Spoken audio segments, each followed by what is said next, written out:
Isang pamilyar na amoy ang gumising sa buong kapitbahayan bago pa man sumikat ang araw, ang pinaghalong bango ng bagong lutong tinapay at ang matamis na samyo ng pag-asa. Ngunit sa loob ng maliit na panaderya ni Joseph, may isa pang amoy na nangingibabaw, ang mapait na singaw ng desperasyon.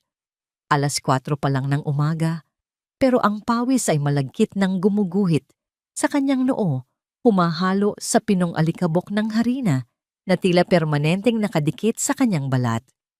Hinugot niya ang isang malaking bandehado ng pandesal mula sa luma at kinakalawang na hurno, isang pamana pa mula sa kanyang mga magulang. Isang malalim na buntong hininga ang kumawala sa kanyang mga labi. Kalahati ng mga tinapay ay perpektong golden brown malambot at kaakit-akit. Ang kalahati ang mga nasa bandang likuran, kung saan pinakamalakas ang apoy ay sunog at maitim na parang uling. Sayang, bulong niya sa sarili. Bawat sunog na piraso ay perang nawawala, perang pambayad sa kuryente sa tubig at sa patong-patong na utang sa supplier ng harina.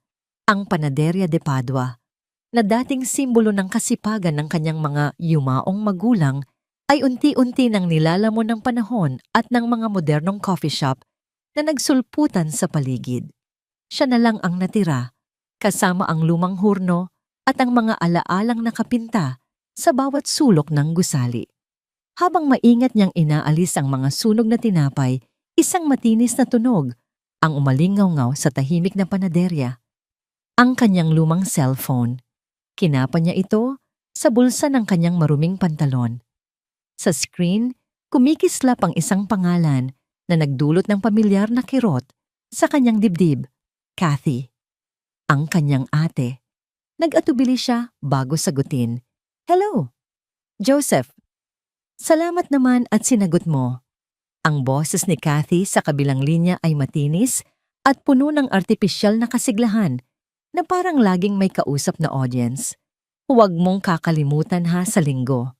Dito sa bahay ni Kuya Michael, magpapa-fiesta siya. Darating ang mga bago niyang business partners, kaya please lang magsuot ka naman ng medyo disente. Huwag yung amoy harina ka pa rin pagdating mo. Napapikit si Joseph. Bawat salita ay parang isang maliit na karayom. Oo ate, hindi ko naman nakakalimutan. Good. At saka dumaan ako kahapon sa tapat ng bahay niyo, ng bahay nila mama. Ang haba na ng damo nakakahiya sa mga kapitbahay. Linisin mo naman yon kapag may oras ka. Ikaw na ang malapit dyan. Hindi na niya binanggit na halos 14 na oras siyang nagtatrabaho, araw-araw na pag-uwi niya, ay halos gumapang na lang siya sa pagod. Sige ate, yun na lang ang naisagot niya. Sige na bye, I have a yoga class pa. At sa isang iglap na wala na ang koneksyon, iiwan si Joseph sa katahimikang mas maingay pa kaysa sa boses ng kapatid. Isinandal niya ang kanyang likod sa pader na magaspang. Lechon, business partners, fiesta, mga salitang galing sa ibang mundo, isang mundong matagal na siyang hindi kabilang. Si Michael, ang kanyang kuya, ay matagumpay na may-ari ng isang lumalaking kadena ng mga water refilling station.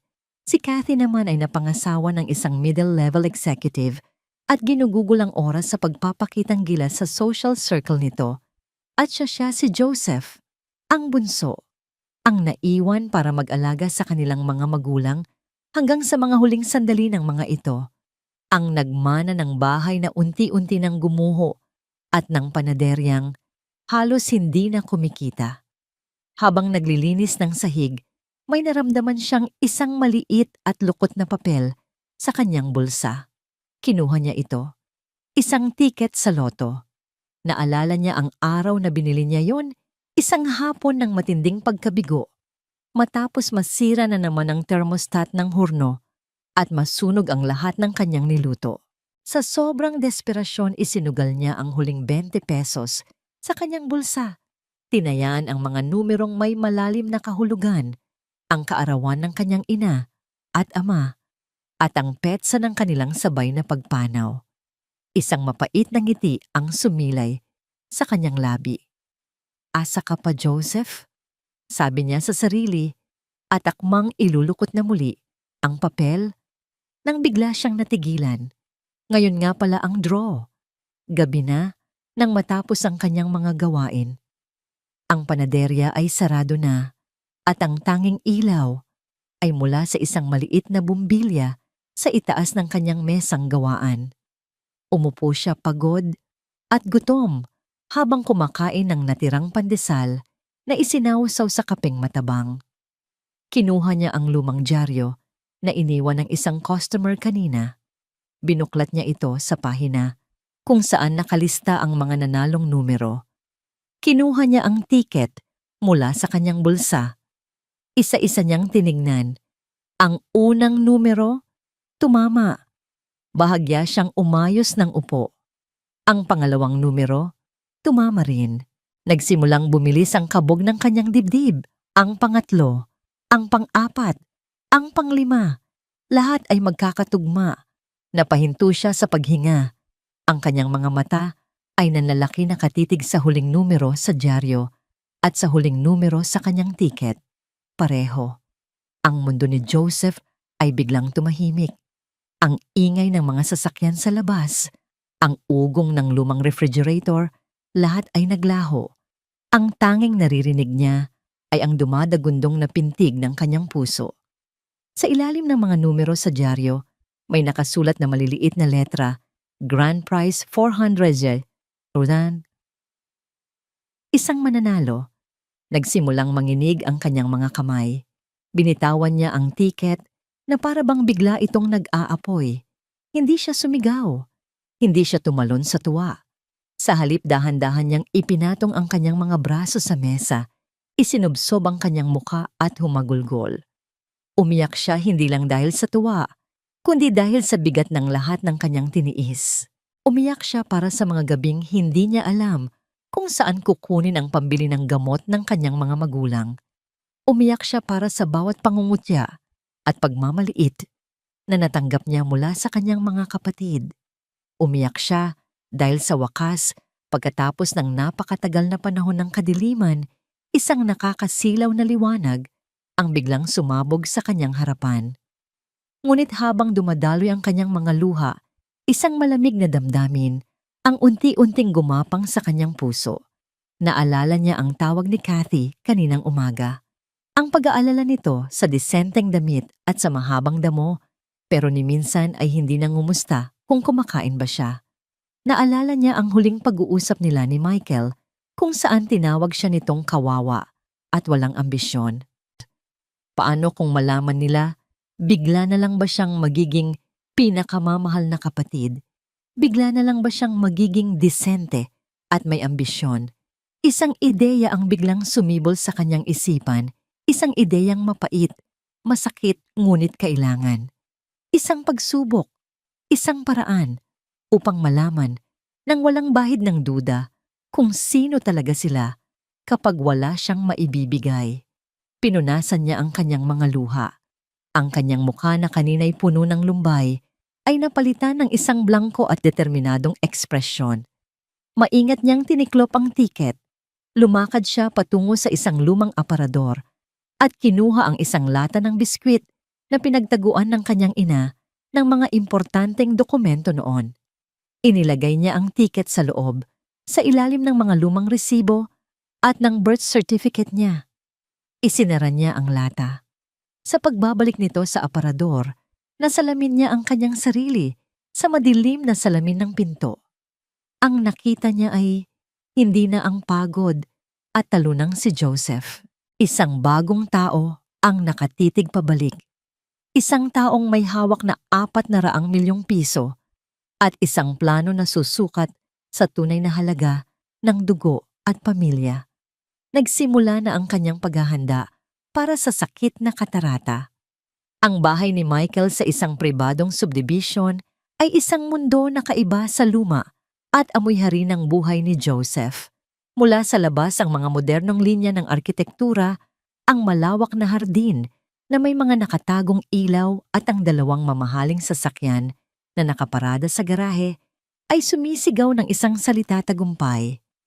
Pagpasok ni Joseph sa malaking gate, para siyang pumasok sa ibang dimensyon. Ang hangin ay amoy mamahaling pabango at bagong gatang lechon, hindi amoy lebadura at sunog na asukal. Ang tugtog ay hindi pamilyar na OPM, kundi isang malamyos na jazz na tila pinili upang magbigay impresyon sa mga bisita. Ang mga bisita, mga lalaking naka-designer polo at mga babaeng kumikinang sa alahas, ay nagtatawanan sa mga grupo, hawak ang mga kopita ng alak na mas mahal pa marahil sa isang linggong kita niya. Suot ni Joseph ang kanyang pinakadesenteng damit, isang asul na polo shirt na ilang beses nang tinahian sa kwelyo at isang kupas na pantalon. Sinubukan niyang maging hindi kapansin-pansin na isang madaling gawin dahil tila hindi naman siya nakikita ng karamihan. "Joseph, you're here." Bati ni Kathy, lumapit at mabilis siyang hinalikan sa pisngi, isang halik na hindi umabot sa mga mata nito. Nasa hardin si Kuya, kausap ang mga bago niyang investors. "Mamaya ka na lumapit ha." Mukhang seryoso ang usapan. Ang bawat salita ay may kasamang pahiwatig, "Huwag kang istorbo." Tumangulang si Joseph at kumuha ng isang basong tubig. Sumandal siya sa isang pader, malapit sa kusina. Pinapanood ang eksena na parang isang pelikula.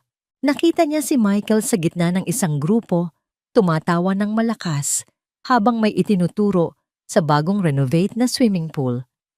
Ang relo sa braso nito ay kumikinang sa ilalim ng mga ilaw sa hardin. Si Kathy naman ay abala sa pag-aasikaso sa mga asawa ng mga negosyante. Ipinagmamalaki ang kanyang bagong orchid collection.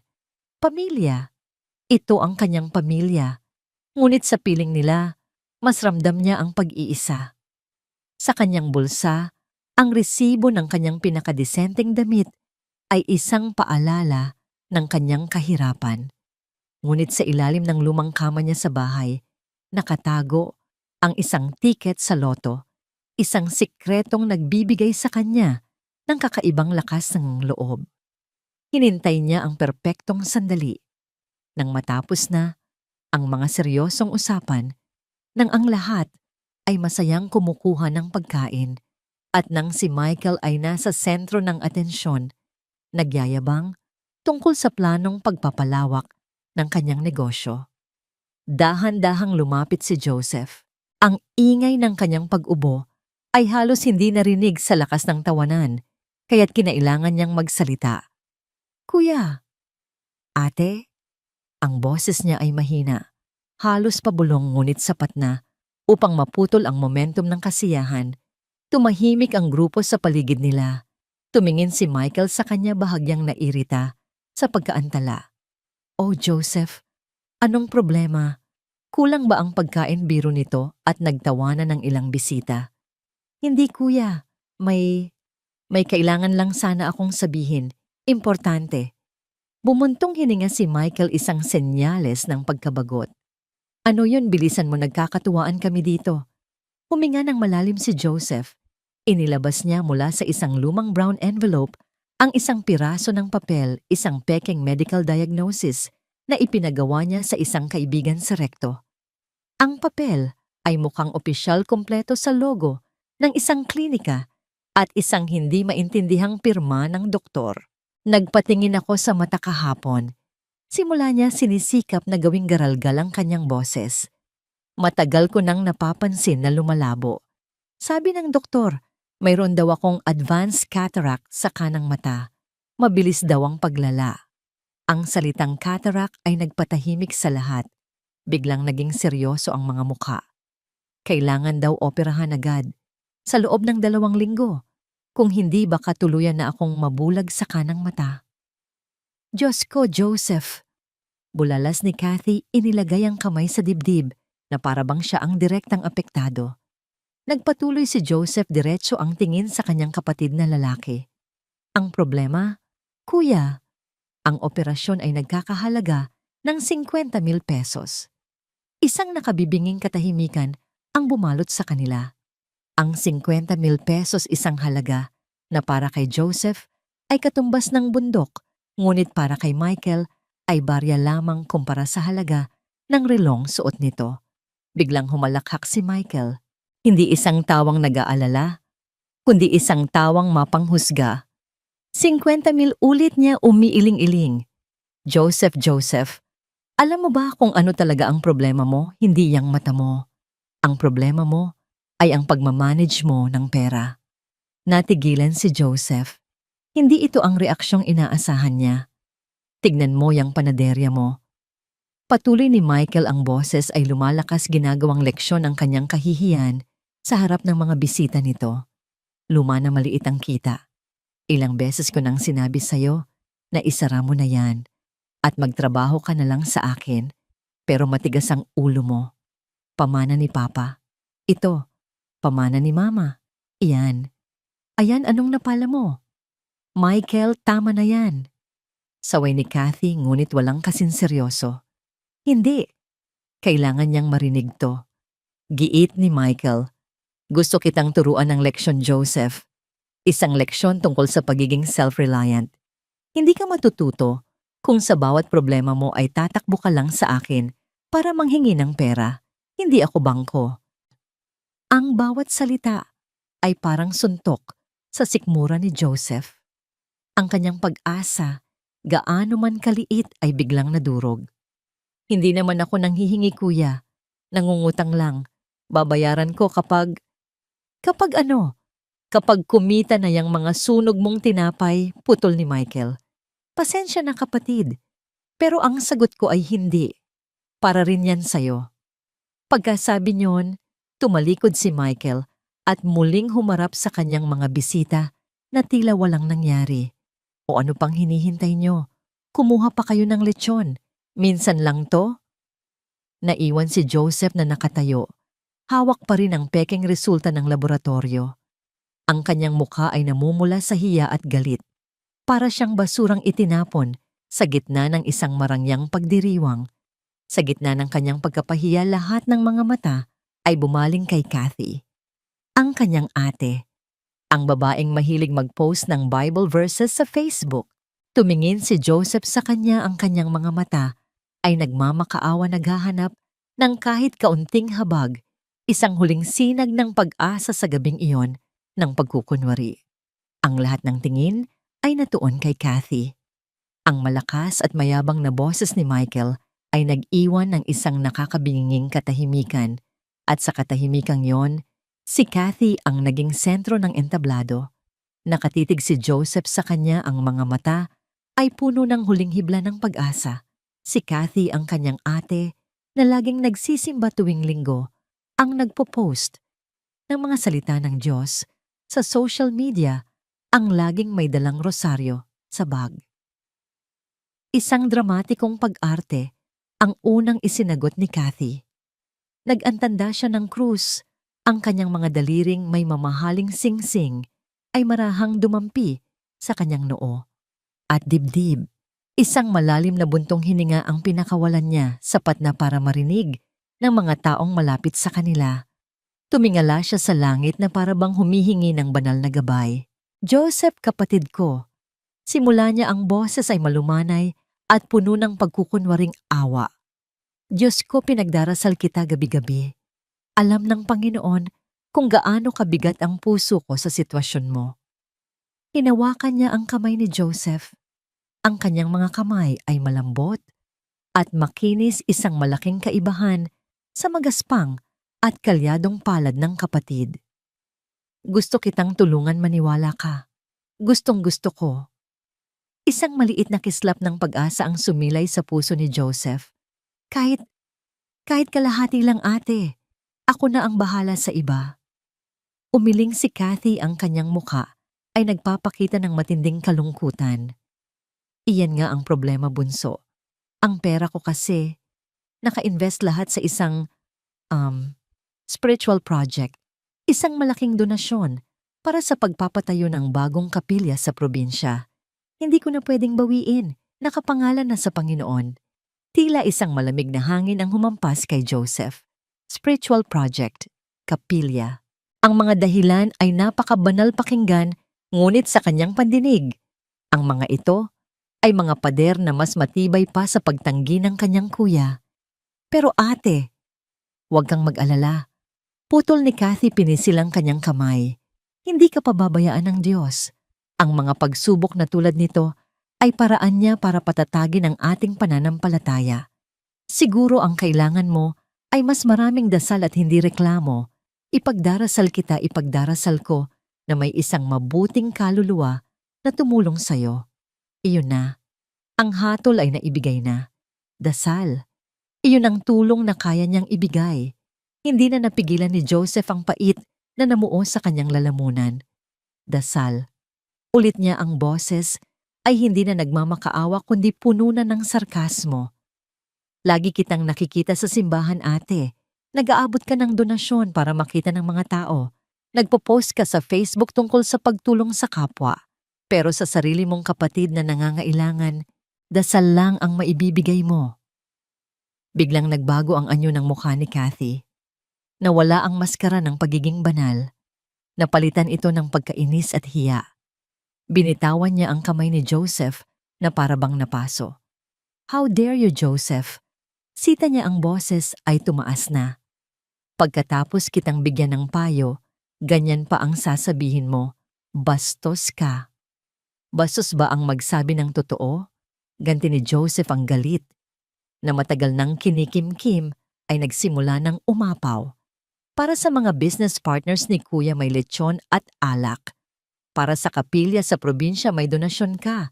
Pero para sa mata ng kapatid ninyo, wala. Kahit isang kusing wala. Ang mga salita ni Joseph ay tumama sa pinakasensitibong bahagi ng pagkatao ni Kathy, ang kanyang imahe sa publiko. Ang mga bisita ay nakatingin na nagbubulungan. Ang perpektong pista ng kanyang kuya ay nasisira ng iskandalo ng kanilang pamilya. Sumusobra ka na, sigaw ni Kathy. Ang kanyang mukha ay namumula sa galit. Hindi na siya ang maamong tupa ng Panginoon, kundi isang liyong na sugatan ng puri. Nanginginig ang kamay ni Kathy nang abutin niya ang pinakamalapit na baso sa mesa, isang baso ng malamig na tubig. Sa isang mabilis at galit na kilos, ibinuhos niya ang buong laman nito sa mukha ni Joseph. Ang ginaw ng tubig ay parang sampal na gumising sa kanyang buong diwa. Naramdaman niya ang pagtulo nito mula sa kanyang buhok, sa kanyang mga pisngi at kung paano nito binasa ang kupas na kwelyo ng kanyang polo. Isang malakas na sigaw ang kumawala sa lalamunan ni Kathy, sapat na para marinig ng buong hardin. Wala kang utang na loob. Pinalalamon ka namin dito, tapos sisirain mo ang gabi namin. Huwag mo kaming idamay sa pagbagsak mo. Isang nakabibinging katahimikan ang pumalit sa sigaw ni Kathy. Lahat ng musika ay huminto. Lahat ng tawanan ay namatay. Ang tanging maririnig ay ang pagtulo ng tubig mula sa mukha ni Joseph patungo sa mamahaling tiles ng sahig. Nakatayo lang siya roon, basang-basa, hindi sa tubig, kundi sa kahihiyan.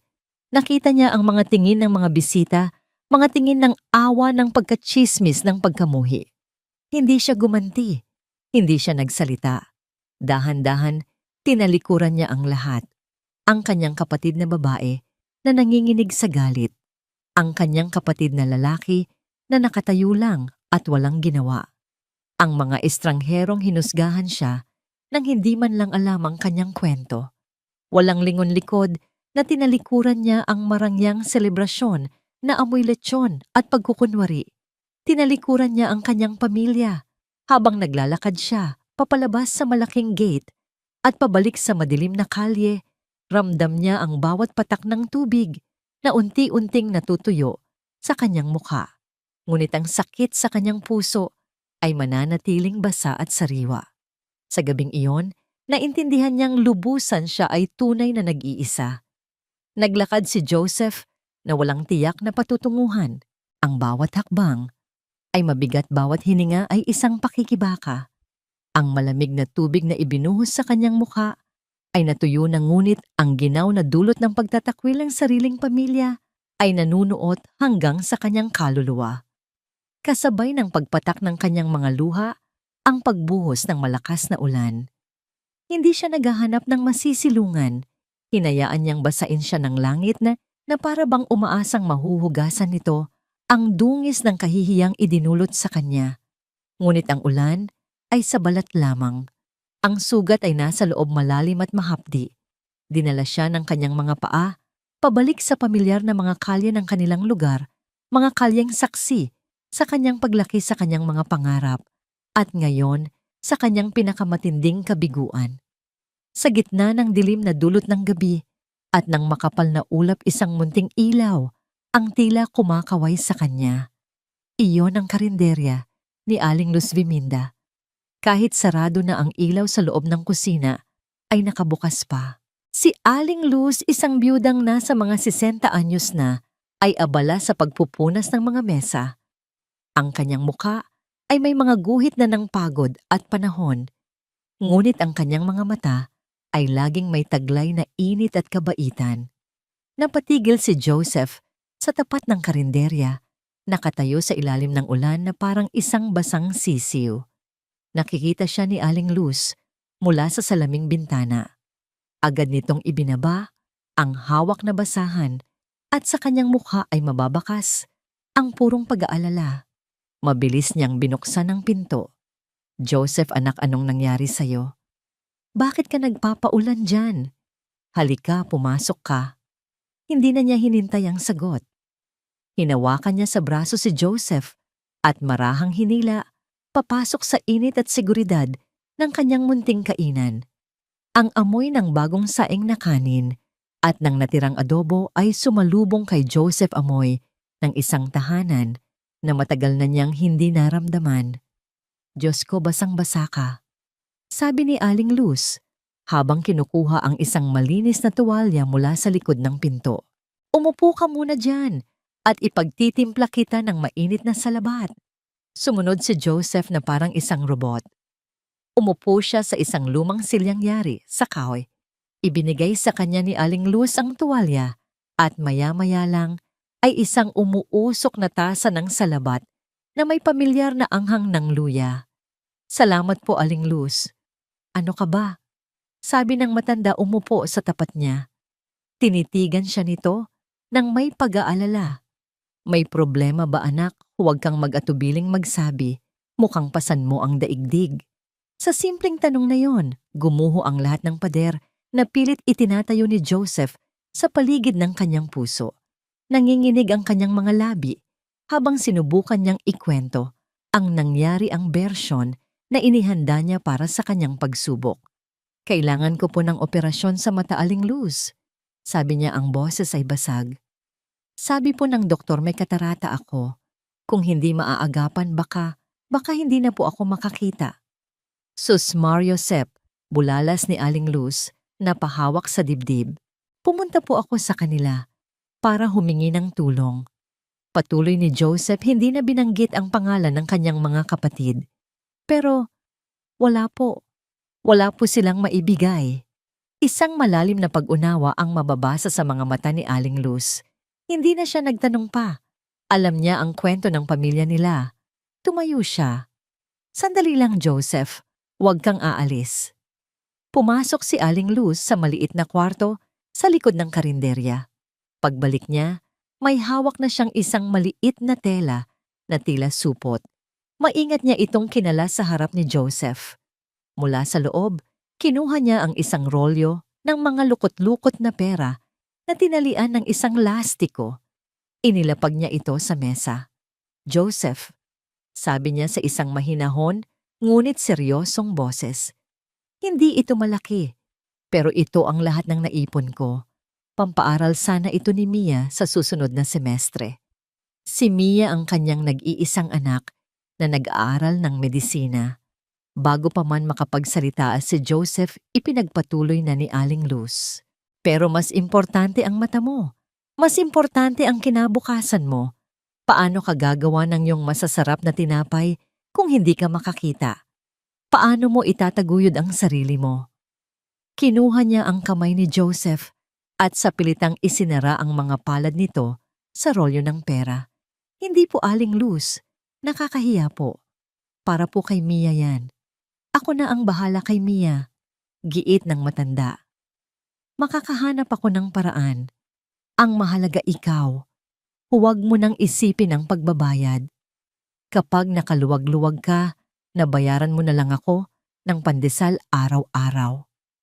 Isang maliit na ngiti ang sumilay sa kanyang mga labi. Nakatitig lang si Joseph sa pera sa kanyang palad. Mga lumang papel na kumakatawan sa mga araw ng pagtitinda, sa mga gabing puyat at sa pangarap ng isang ina para sa kanyang anak. Ito ang sakripisyo. Ito ang tunay na pagtulong.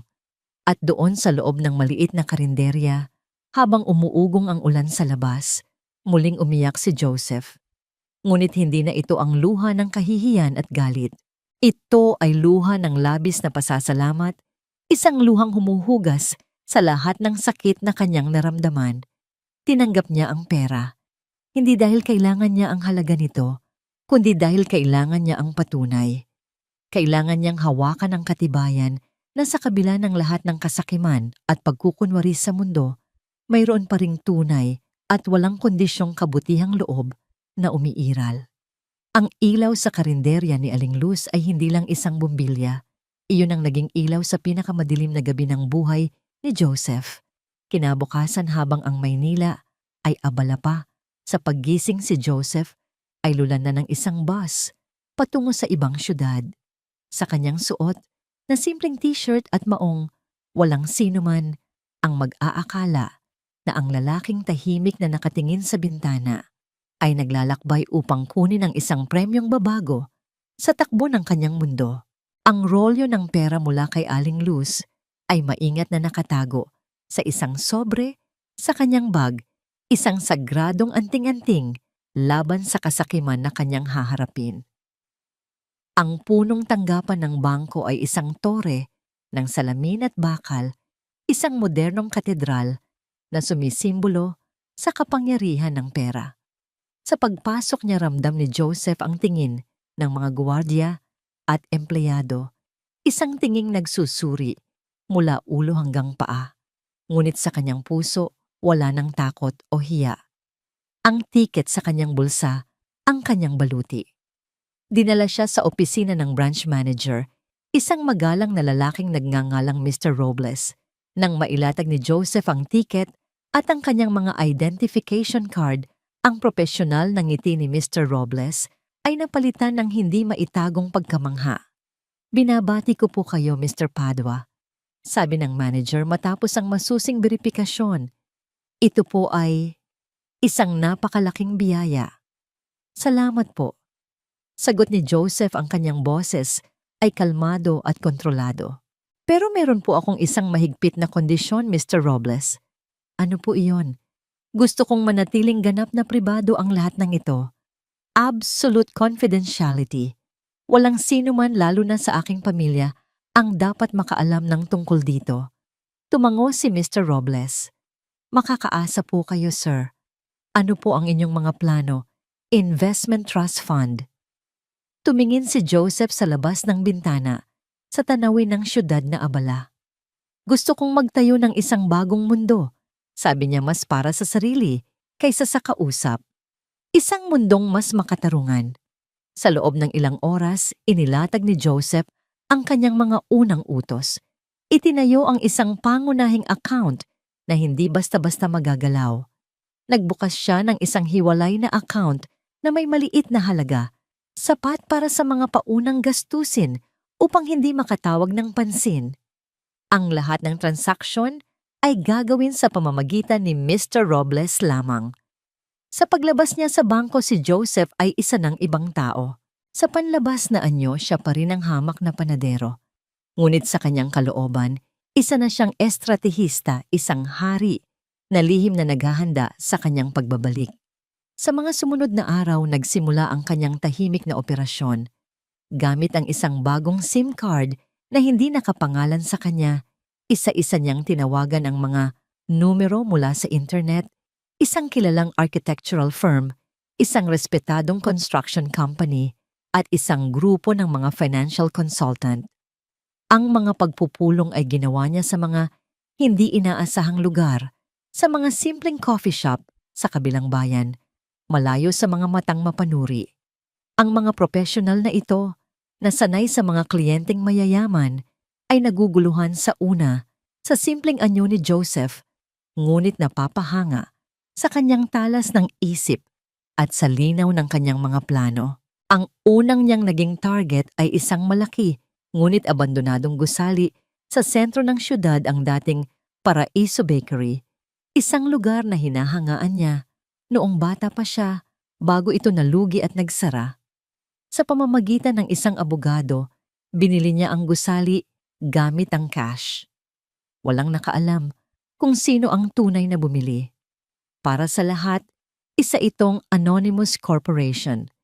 Pinanood niya mula sa malayo isang hapon ang mga trabahador na nagsisimulang maglinis sa lumang panaderya. Ang makapal na alikabok ang sapot ng gagamba at ang amoy ng pagkalimot ay unti-unting pinapalitan ng ingay ng pag-asa at muling pagbangon. Iyon ang magiging bagong kaharian niya. Habang isinasagawa ang lahat ng ito, hindi niya kinalimutan ang kanyang pag-arte. Sa kanilang lugar, lalo siyang naging kaawa-awa. Madalas siyang nakikitang nadadapa nagkakamali ng pag-abot sa mga bagay at humihingi ng tulong sa mga kapitbahay para basahin ang mga text message sa kanyang lumang cellphone. Ang tsismis ay mabilis na kumalat, kawawa naman si Joseph, tuluyan na yatang nabubulag, at pagkatapos isinagawa niya ang huling hakbang ng kanyang pagsubok. Isang gabi, gamit ang kanyang lumang numero, tinawagan niya si Michael. "Hello," sagot ni Michael, ang boses ay iritado. "Kuya? Ako to, si Joseph," sabi niya ginawang mahina at puno ng pag-aalinlangan ng kanyang boses. "Tumatawag lang sana ako para magpasalamat sa payo mo at para sabihin na nakahanap na ako ng paraan. O mabuti naman kung ganon." Mabilis na sagot ng kapatid, halatang gustong tapusin na ang usapan. Isang kapitbahay, si Aling Luz. Pinahiram niya ako ng naipon niya. Patuloy ni Joseph. Mabait siyang tao. Malaking tulong na yon. Ang problema lang, kuya, kulang pa rin ng kaunti. 10,000 na lang sana. Baka lang meron kang... Hindi na niya natapos ang kanyang sasabihin. Isang malakas na mura ang narinig niya sa kabilang linya. "Ano ba, Joseph? Hindi ka ba talaga titigil?" Sigaw ni Michael nang gagalaiti sa inis. "Sinabi ko na sa'yo, di ba? Para kang pulubi na paulit-ulit, lubayan mo na ako sa mga problema mo. Magtrabaho ka." Isang matunog na click ang tumapos sa usapan at sa anumang natitirang pag-asa ni Joseph para sa kanyang kapatid. Nakatayo si Joseph sa dilim ng kanyang kusina, hawak ang cellphone. Ngunit sa pagkakataong ito, walang luhang pumatak, walang sakit na naramdaman. Sa halip, isang malamig at mapait na ngiti ang dahan-dahang gumuhit sa kanyang mga labi. Ang huling pinto ay isinara na mismo ng kanyang kuya. Ang huling tanikala ng dugo na nag-uugnay sa kanila ay pinutol na.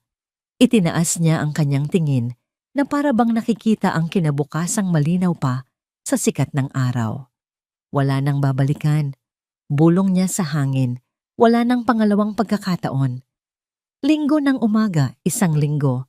Matapos ang mapait na pista sa bahay ni Michael, alam ni Joseph na sa oras na yon, siguradong nasa simbahan si Kathy.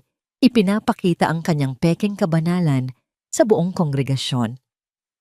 Naghintay siya sa labas ng malaking simbahan, nakatayo sa ilalim ng isang puno ng akasya, suot ang kanyang pinakaluma at pinakakaawa-awang damit.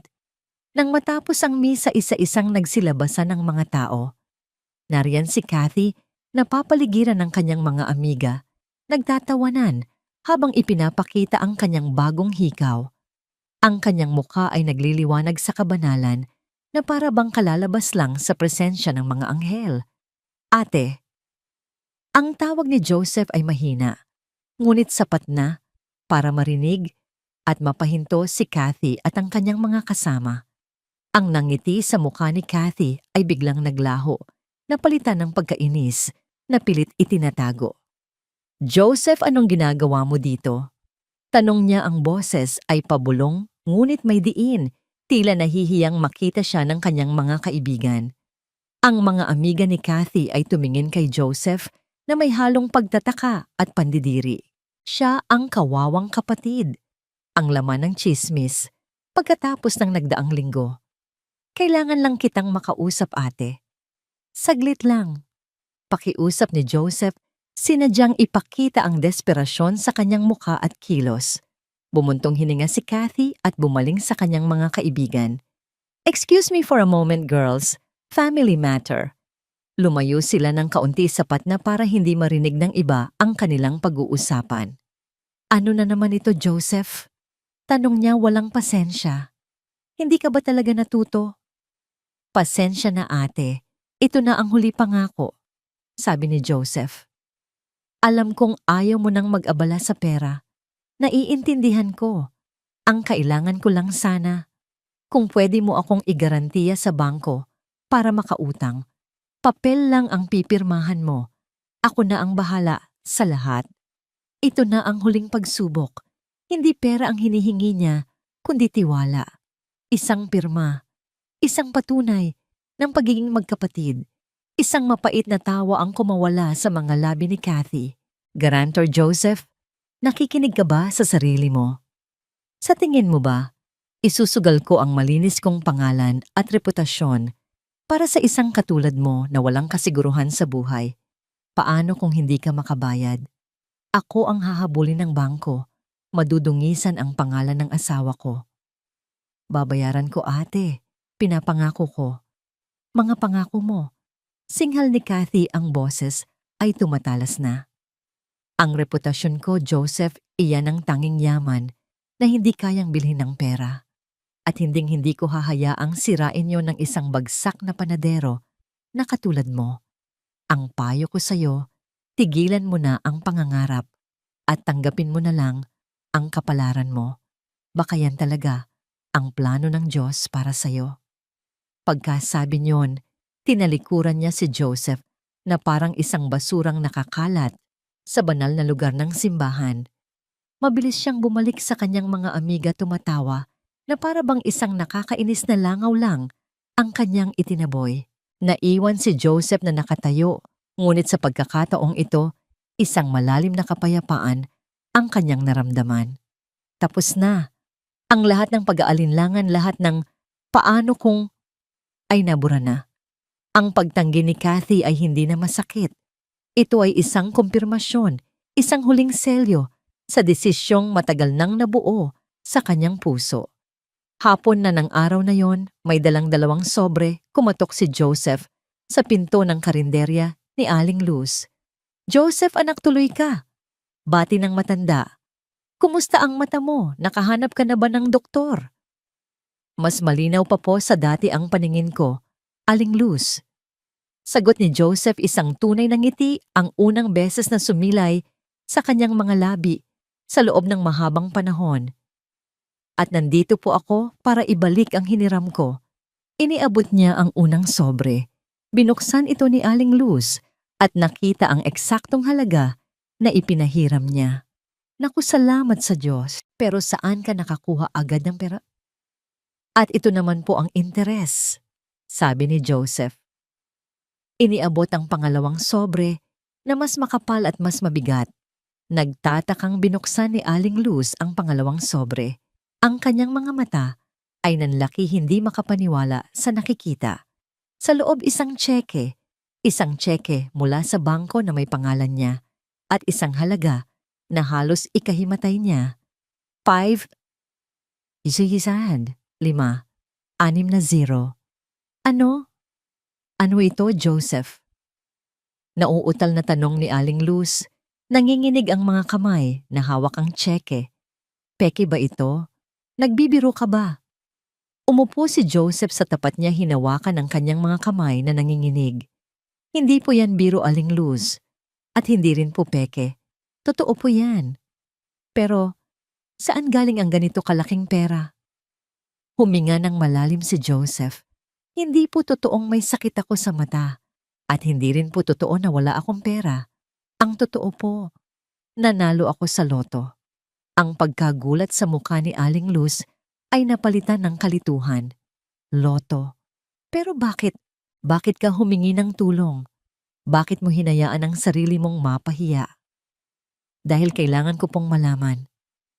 Aling Luz, paliwanag ni Joseph ang kanyang boses ay puno ng emosyon.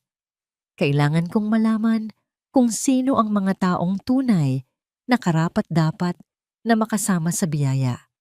Itinaboy ako ng sarili kong pamilya. Itinuring akong basura.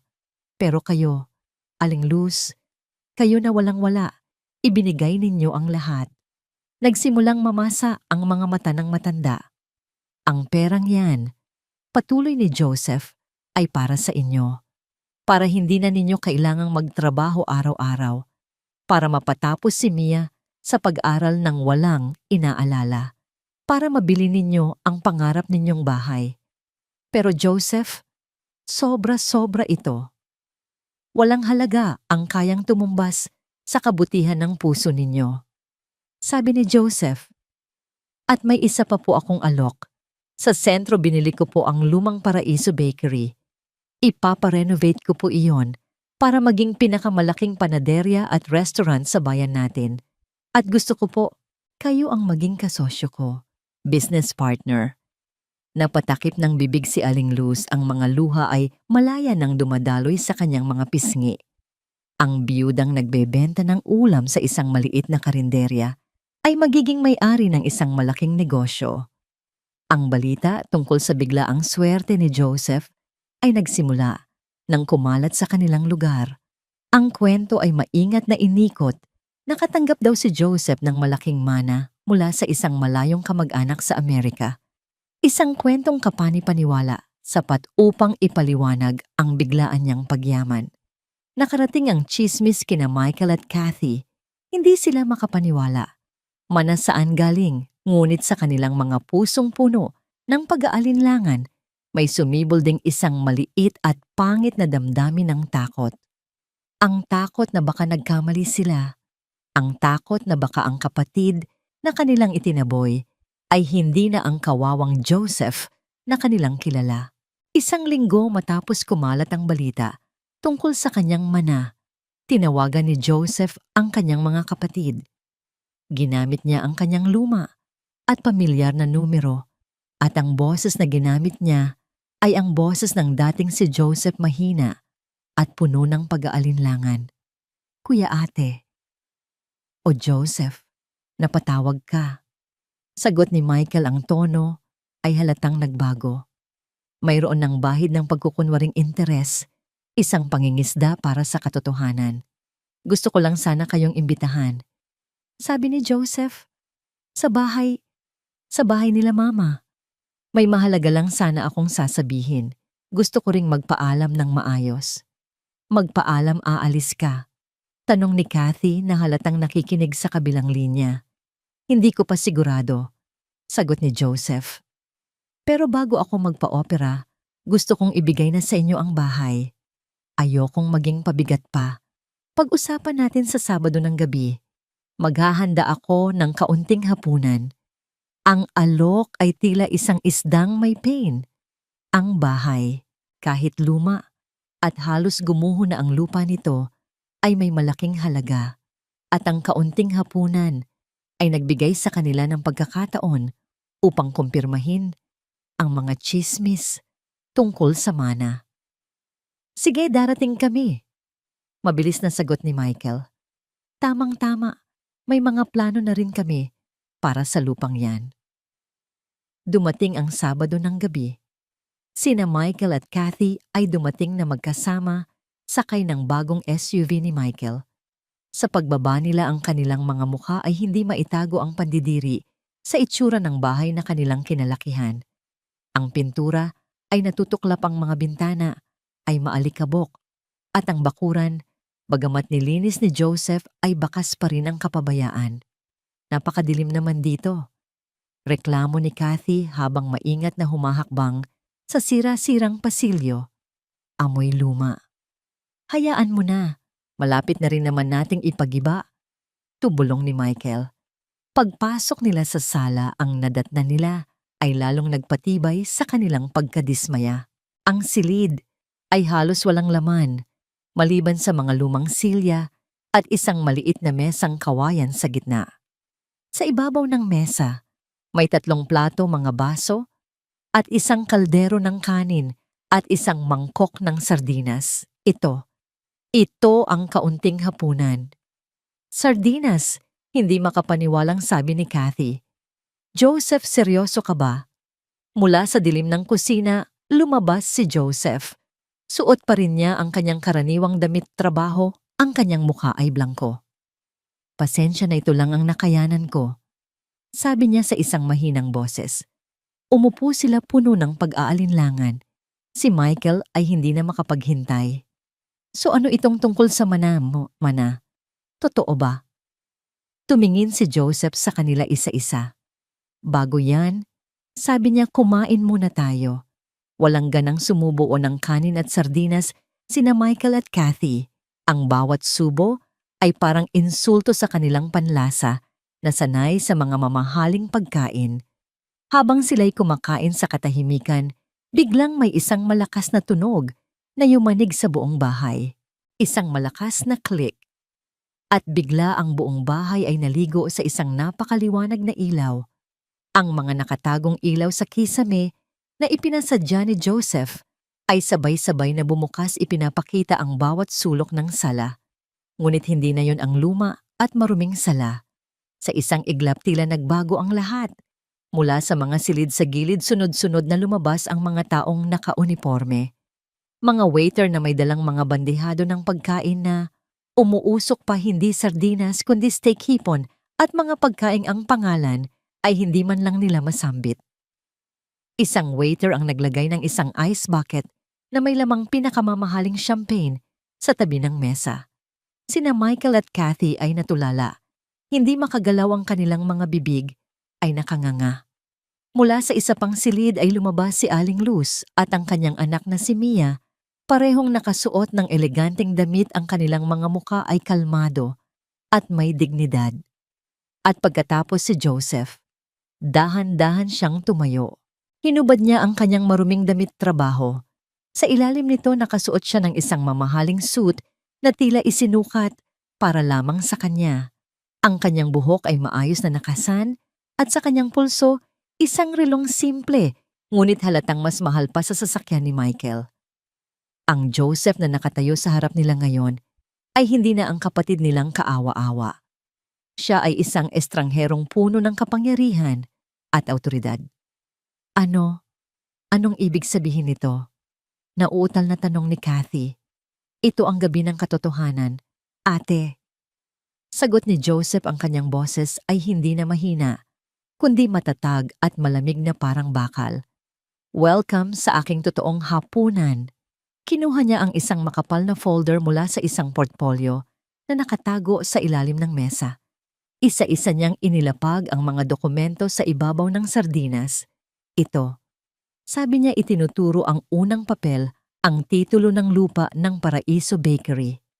Binili ko. Cash. Ito, sabi niya sa pangalawa, ang permit para sa konstruksyon ng pinakamalaking restaurant sa syudad. Pangalan ko at pangalan ni Aling Luz, ang aking business partner. At ito, sabi niya, inilalapag ang huling papel na may pinakamalaking epekto, ay isang kopya ng tseke na ibinigay ko kay Aling Luz, 5 milyong piso, bilang pasasalamat sa pagpapahiram niya sa akin ng kanyang puso noong panahong wala na kayong maibigay kundi laway. Pinulot ni Michael ang mga papel. Ang kanyang mga kamay ay nanginginig habang tinitignan ang mga numero, ang mga pirma, ang mga selyo. Totoo lahat. Saan galing ang lahat ng ito? Ang mana. Ngumiti si Joseph, isang nangiting walang kagalakan. Walang mana, kuya. Inilabas niya mula sa kanyang pitaka ang isang maliit at lukot na papel, ang tiket sa loto. Dahan-dahan niya itong iniladag sa gitna ng mesa. 400 milyong piso. Sabi niya, ang bawat salita ay parang isang patak ng lason. Nanalo ako 1 linggo bago ako nagkunwaring magkakakatarata at nangailangan ng 50 mil.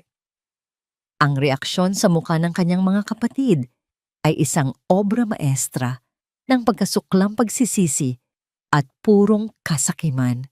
Ang kulay sa mukha ni Kathy ay nawala at si Michael ay napatayo sa sobrang galit at pagkabigla na para bang gusto niyang sirain ang lahat sa kanyang paligid. Sa isang marahas na kilos, hinablot niya ang mga papel sa mesa at iwinasiwas ang mga ito sa sahig. Sinungaling! Sigaw niya ang mga ugat sa kanyang leeg ay lumitaw. Niloko mo kami. Pinagmukha mo kaming tanga. Nakatayo lang si Joseph, hindi natitinag sa gitna ng unos. Ang gabi ng katotohanan ay nagsisimula pa lamang. Ang sigaw ni Michael ay umalingaw-ngaw sa loob ng bahay na pinuno ng mga multo ng nakaraan.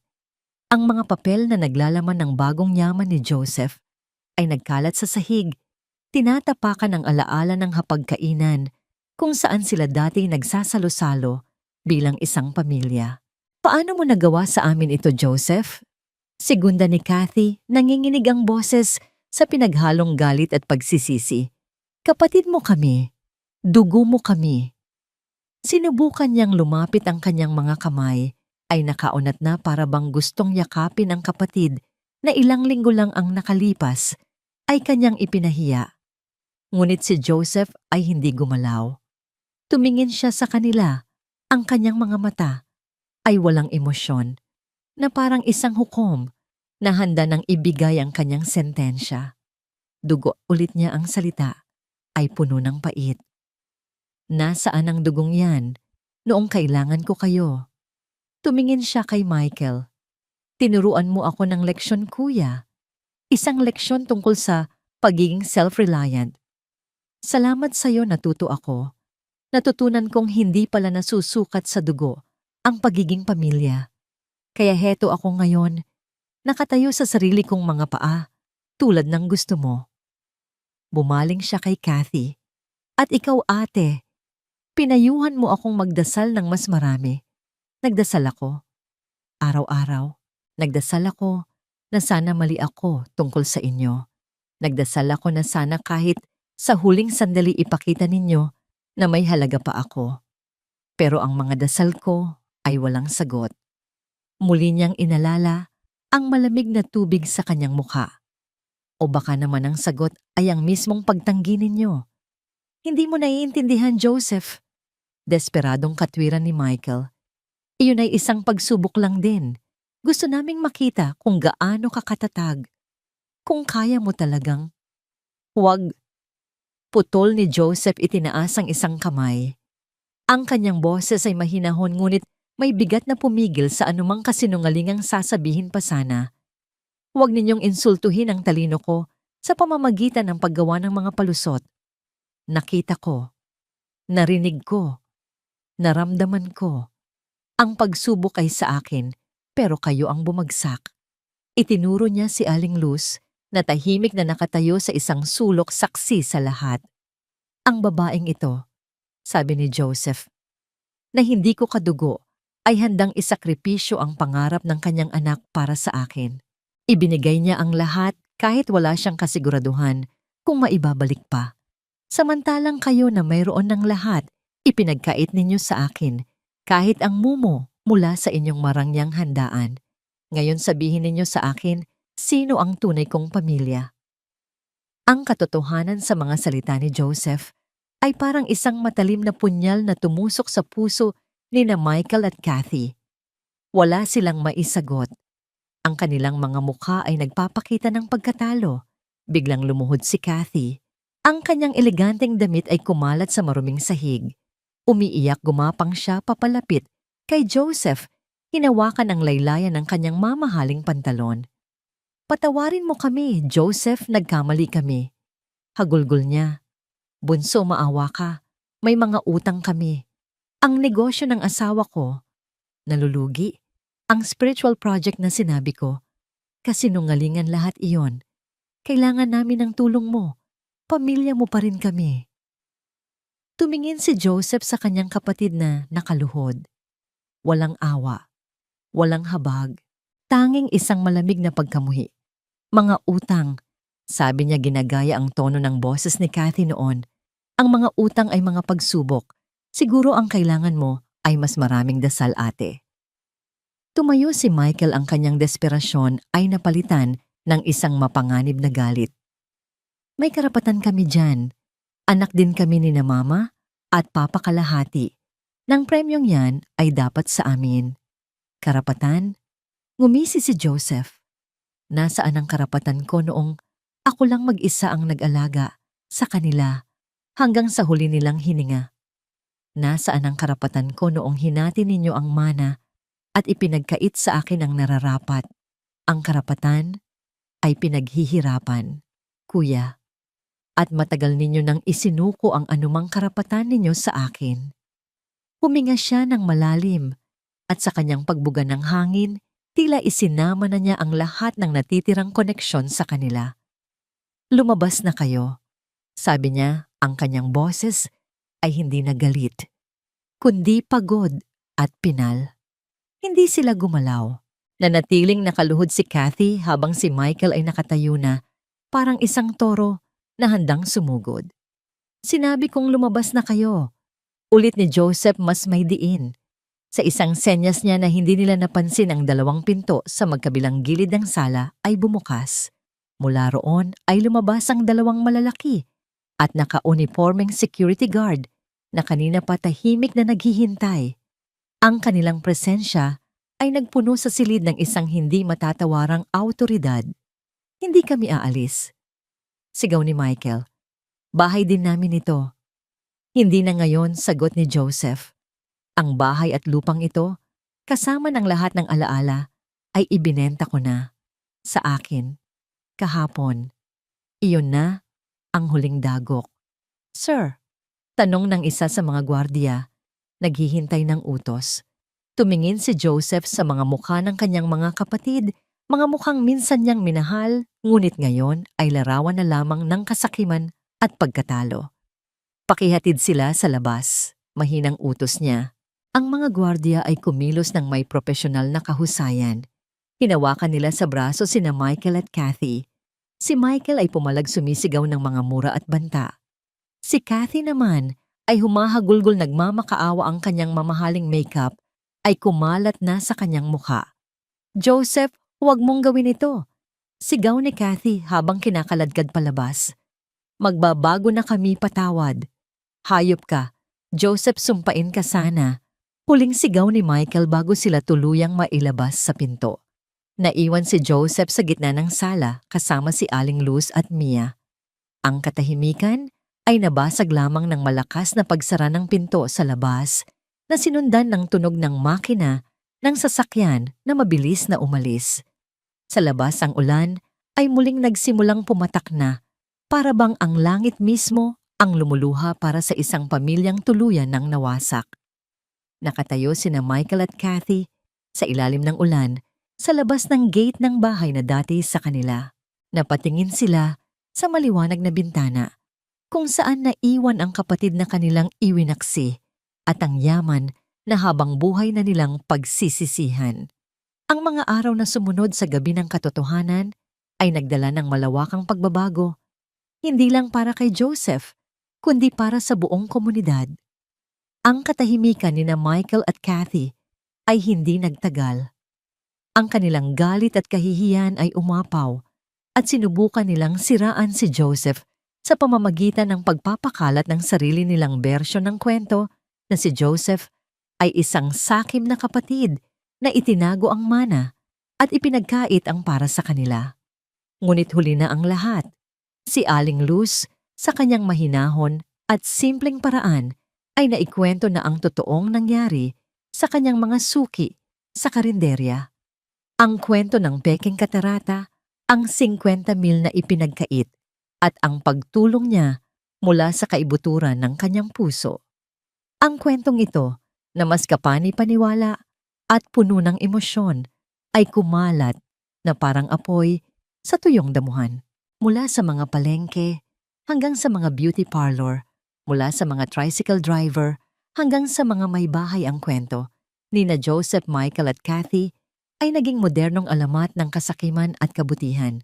Makalipas ang isang buwan, isang malaking pagdiriwang ang naganap sa sentro ng bayan. Ang luma at abandonadong Paraiso Bakery ay muling isinilang. Sa lugar nito ngayon ay nakatayo ang isang maganda at modernong gusali na may malaking arko at salaming pader. Sa itaas isang pangalan na kumikinang sa gintong letra, Panaderia ni Joseph at Luz. Ang pagbubukas ay isang malaking kaganapan. Imbitado ang buong bayan. Walang mga VIP o eksklusibong listahan. Ang mga mesa ay puno ng libreng pagkain mula sa pinakamasarap na pandesal na natikman ng mga tao hanggang sa mga masasarap na ulam na specialty ni Aling Luz. Si Joseph, na nakasuot ng simpleng puting uniforme ng isang panadero, ang mismong nag-aabot ng mainit na tinapay sa mga tao. Ang kanyang ngiti ay totoo at hindi na pilit. Si Aling Luz naman na ngayon ay isang respetadong businesswoman, ay abala sa pag-aasikaso sa kusina, ngunit ang kanyang puso ay nag-uumapaw sa tuwa. Si Mia na ngayon ay wala nang inaalala sa kanyang pag-aaral, ay tumutulong sa pagsaserve, ang kanyang mukha ay puno ng pasasalamat. Ang panaderya ni Joseph at Luz ay hindi lang isang negosyo. Ito ay naging isang simbolo. Isang simbolo na ang kasipagan at kabutihan ay nagbubunga.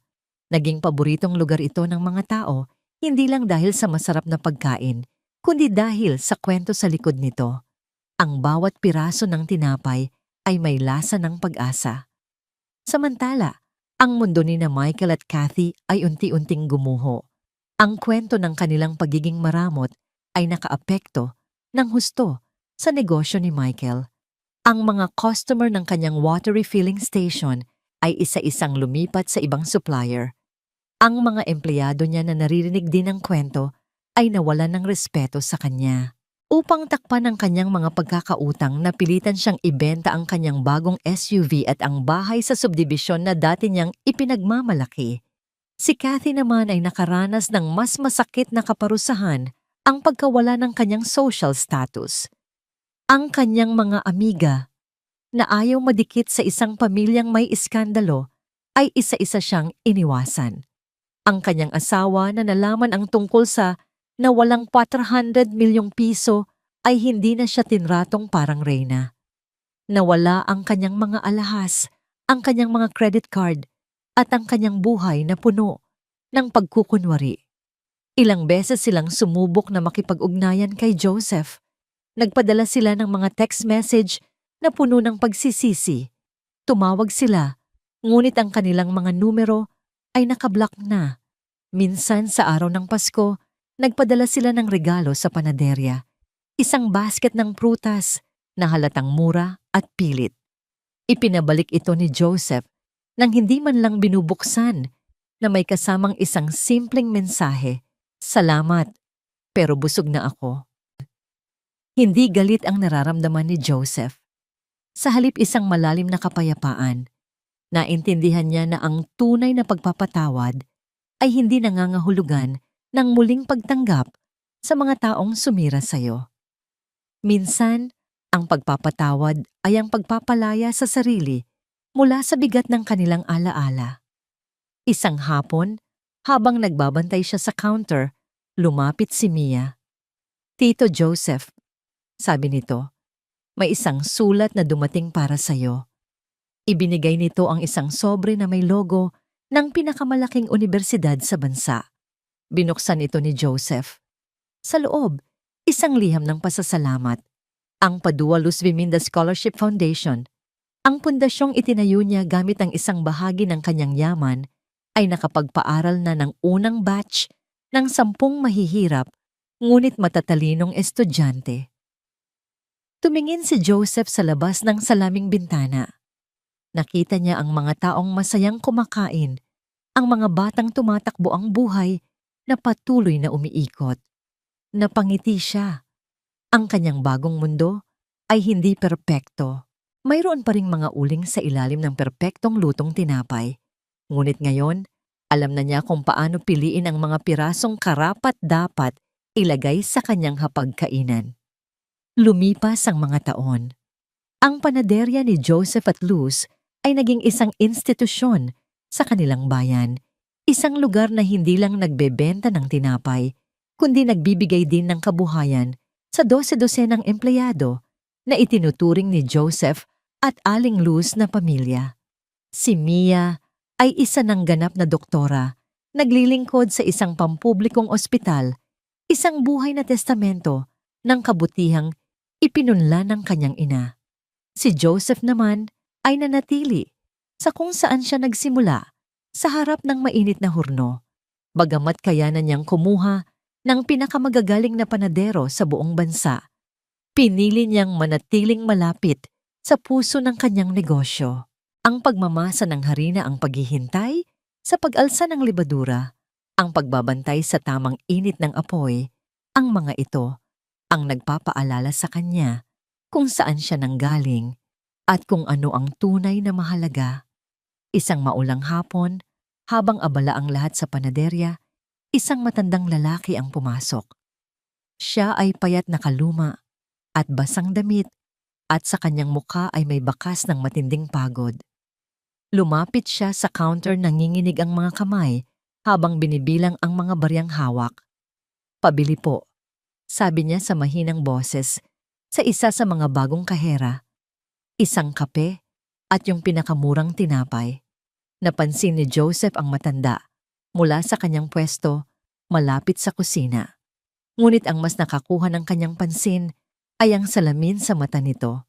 Ang isang lente ay basag at ang buong salamin ay pinagdugtong-dugtong ng electrical tape.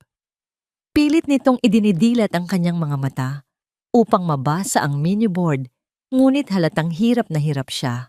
Isang pamilyar na kirot ang naramdaman ni Joseph sa kanyang dibdib. Sa isang iglap, nakita niya ang kanyang sarili sa matandaang Joseph.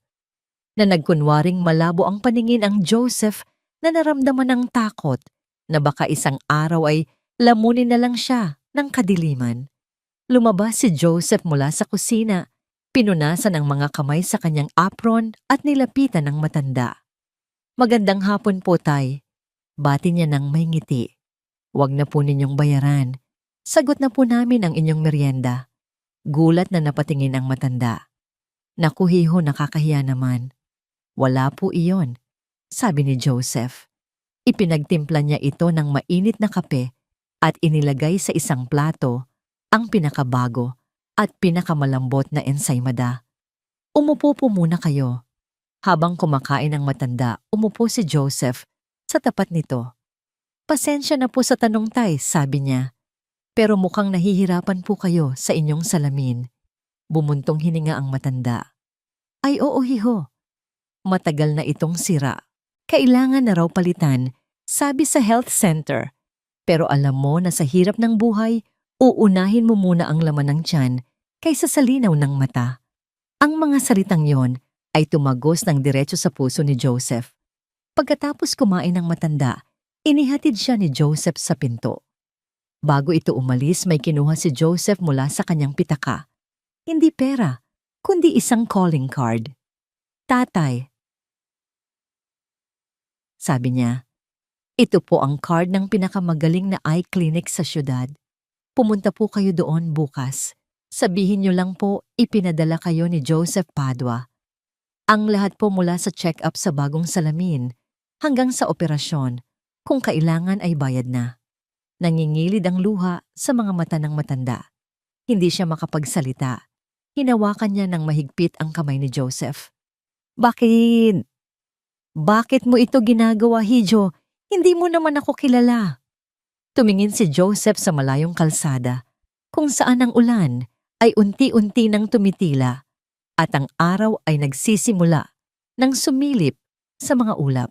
"Dahil minsan po sa buhay ko," sagot niya, "kailangan kong magbayad ng napakamahal para lang makita ang katotohanan. Ngayon, gusto ko pong makakita ang iba ng libre."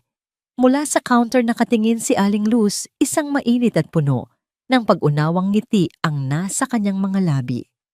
Nagtama ang kanilang mga paningin. Walang salitang namutawi, ngunit ang kanilang mga puso ay nag-usap. Ito ang kanilang misyon. Ito ang tunay na bunga ng kanilang tagumpay.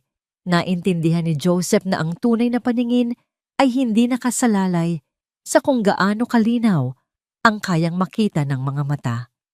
Ito ay ang kakayahang makita ang pangangailangan ng iba, ang kakayahang makita ang kabutihan sa gitna ng kasamaan at ang kakayahang makita ang pag-asa sa kabila ng desperasyon. Na wala man sa kanya ang pamilyang kanyang kadugo, nakahanap naman siya ng mas malaki at mas makabuluhang pamilya sa mga taong kanyang tinutulungan. Ang pera ay hindi nagtayo ng mga pader sa paligid niya. Ito ay naging kasangkapan upang magtayo ng mga tulay. At habang pinagmamasdan niya ang papalayong matanda, na ngayon ay may daladalang pag-asa, naramdaman ni Joseph ang isang ganap na kapayapaan.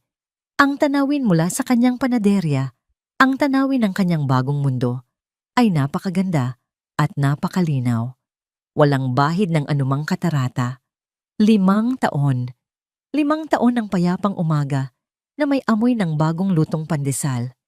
5 taon kung saan ang mga ngiti ay hindi na kailangang ipilit at ang mga tawa ay malayang umaalingaw-ngaw sa loob ng panaderya ni Joseph at Luz. Ang negosyo ay hindi lang lumago. Ito ay naging puso ng komunidad. At si Joseph, ang dating panaderong nilamon ng desperasyon, ay naging si Tito Joseph, isang mentor, isang pilantropo, isang taong ang yaman ay hindi na nasusukat sa laman ng kanyang bank account, kundi sa dami ng buhay na kanyang nabago. Isang Sabado ng hapon, abala siya sa pagtuturo sa isang grupo ng mga kabataan mula sa kanyang scholarship foundation. Ang paksa ang sining ng paggawa ng perpektong ensaymada.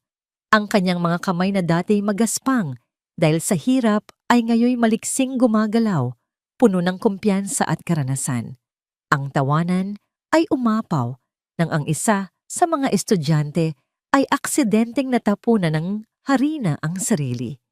Sa gitna ng masayang eksenang yon, isang presensya sa may pintuan ang tila humigop sa lahat ng init at saya sa silid. Isang babae ang nakatayo roon, payat na payat ang balat, ay kulubot at kulay lupa dahil sa matinding pagod at sikat ng araw. Ang kanyang damit ay luma at kupas at ang kanyang buhok na dati laging nakaayos ay nakatirintas na lang ng walang kaayusan. Ang kanyang mga mata na dati puno ng kayabangan ay ngayoy malalim at walang kislap na para bang matagal nang sumuko sa pag-iyak. Ang mga bagong empleyado sa counter ay nagsimulang magbulungan. Akala nila ay isa lamang palaboy na naligaw. Isang security guard ang magalang na sanang lalapit para paalisin ito. Ngunit pinigilan siya ni Joseph. Nanigas siya sa kanyang kinatatayuan. Ang hawak na harina ay dahan-dahang bumagsak mula sa kanyang kamay. Ang mukha ng babae ay nagbago, ngunit ang hugis ng kanyang mga mata, ang paraan ng kanyang pagtayo, kilalang kilala niya iyon. Kathy! Ang pangalan ay isang buulong isang multo mula sa isang buhay na matagal na niyang ibinaon sa limot. Dahan-dahang humakbang si Kathy, papasok ang bawat galaw ay puno ng pag-aalinlangan at kahihiyan. Tumingin siya sa paligid sa malinis na sahig, sa mga masayang customer, sa kasaganaang bunga ng isang pagkakataong ipinagkait niya. Joseph, sabi niya, ang kanyang boses ay garalgal at halos hindi marinig, na para bang matagal na itong hindi ginagamit. Ipinagpatuloy ni Joseph ang pagtuturo na para bang hindi naririnig ang tawag, ngunit ang kanyang mga kamay ay nagsimulang manginig. Naramdaman ni Aling Luz ang tensyon. Lumapit ito at kinausap ang mga estudyante. Sige na mga anak, magpahinga muna tayo. Dinala niya ang mga ito sa kabilang bahagi ng panaderya. Iiwan si Joseph at ang multo ng kanyang kahapon.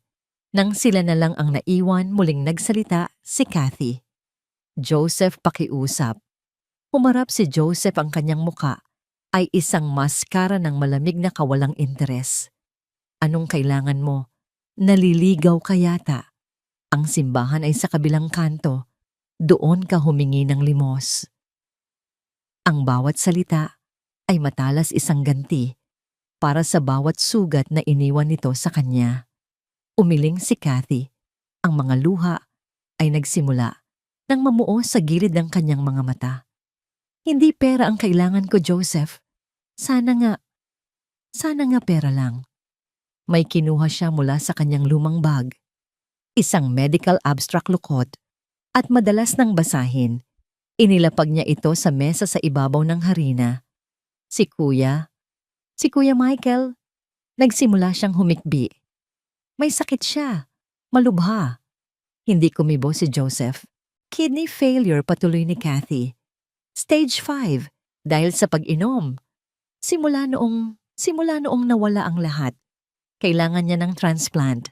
Agad-agad. Isang mapait na ngiti ang sumilay sa labi ni Joseph. Karma, di ba yan ang tawag dyan? Ang Diyos na lagi mong binabanggit siguro, sinisingil na siya. Joseph pakiusap, lalong lumakas ang yak ni Kathy. Nagpasuri na ako ang asawa ko ang mga anak niya. Walang tumugma, ikaw na lang. Ikaw na lang ang huling pag-asa. Doon na unawaan ni Joseph ang tunay na dahilan. Ang bigat ng kanyang hinihiling ay halos hindi niya kayang paniwalaan. Gusto mong magpatest ako, sabi niya ang kanyang boses ay hindi makapaniwala. Gusto mong ibigay ko ang isang parte ng katawan ko para sa kanya, para sa taong handa akong hayaang mabulag dahil lang sa 50,000 pesos. Tumayo siya, ang kanyang upuan ay gumawa ng isang malakas na kaluskos sa sahig. Lumabas ka na, Kathy, bago pa kita makaladkad palabas. Si Aling Luz ay lumapit, hinawakan ng braso ni Joseph. Joseph, anak, kumalma ka.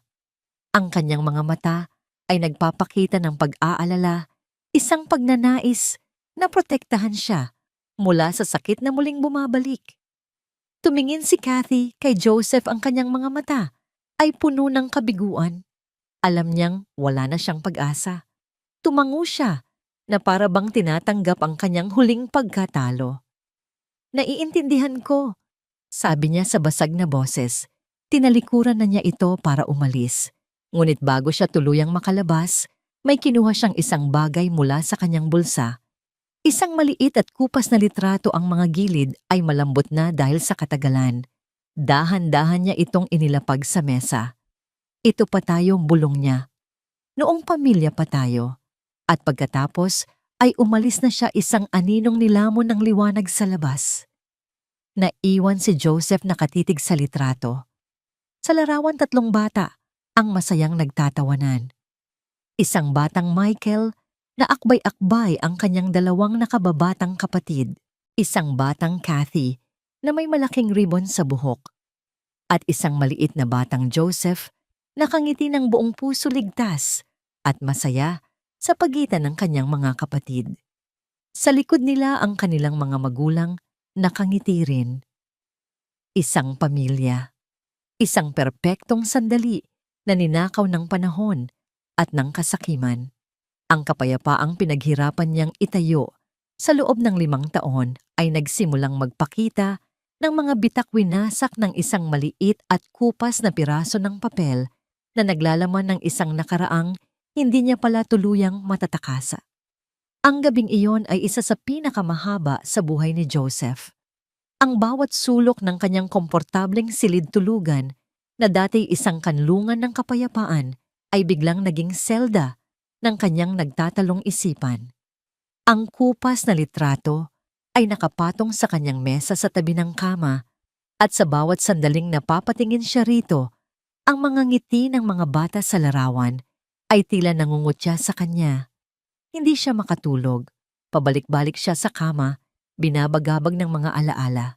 Ngunit sa pagkakataong ito, hindi lang ang sakit at pagpapahiya ang kanyang naaalala. Sa likod ng mga yon na parang mga aninong lumilitaw mula sa kadiliman ay ang mga imahe ng isang mas malayong nakaraan. Naalala niya noong tinuruan siya ni Kuya Michael na magbisikleta, kung paano nito hindi binitawan ang likod ng bisikleta hanggang sa sigurado itong hindi na siya matutumba. Naalala niya noong ipinagtanggol siya ni Ate Kathy mula sa isang batang nambubuli sa eskwela. Hawak ang kanyang kamay habang sila'y umuuwi. Mga alaala, bago pa man pumasok ang pera sa kanilang usapan, bago pa man ang inggit at kayabangan ang naging lason sa kanilang pagsasama. Ang isang parte ng kanyang isipan ay sumisigaw ng hustisya. Karma yan. Hinayaan kanilang magdusa, hayaan mo rin sila ngayon. Iyan ang nararapat. Ito ang boses ng sakit, ang boses ng Joseph na tinapakan at dinuraan. Ito ang boses na nagsasabing ang paghihiganti ay matamis. Ngunit may isa pang boses, isang boses na mas mahinahon, mas pamilyar. Ito ang boses na nahubog ng mga aral ni Aling Luz, ng pasasalamat ng mga estudyanteng kanyang tinulungan ng respeto ng kanyang mga empleyado. Hindi ka na tulad nila Joseph Bulong nito. Pinili mo ang landas ng kabutihan. Ang pagtalikod ba ngayon ay hindi isang pagkatalo? Kinaumagahan matapos ang isang gabing walang tulog, nakita siya ni Aling Luz sa kusina ng panaderya. Nakaupo mag-isa sa dilim, hawak ang isang malamig na tasa ng kape. Ang kanyang mga mata ay pagod, ang kanyang mukha ay puno ng pagdadalamhati. Umupo si Aling Luz sa tapat niya, hindi nagsasalita. Hinayaan niya lang maramdaman ni Joseph ang kanyang presensya. Hindi ko alam ang gagawin ko. Nay. Pag-amin ni Joseph ang pagtawag niya ng nanay ay nagpapakita ng lalim ng kanilang relasyon. Ang sabi ng isip ko huwag, pero ang puso ko nalilito. Hinawakan ni Aling Luz ang kanyang kamay. Ang init nito ay tila nagbibigay ng kaunting lakas. Walang sino man ang makakapagsabi sa'yo kung ano ang tama, anak.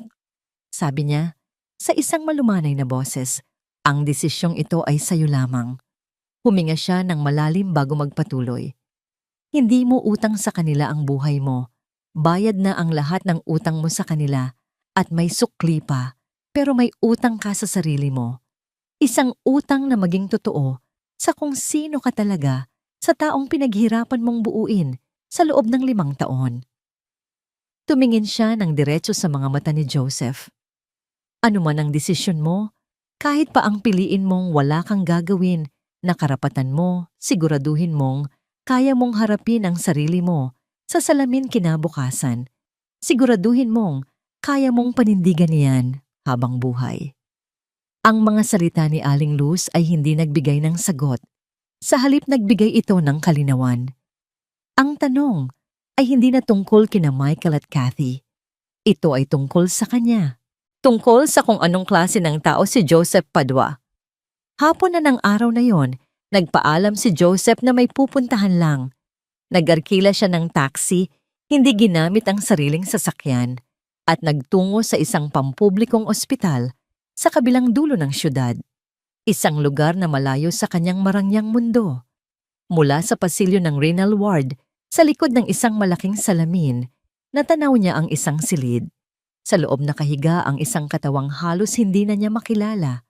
Payat maputla at nakakabit sa isang makinang umuugong. Ang dating malakas at mayabang na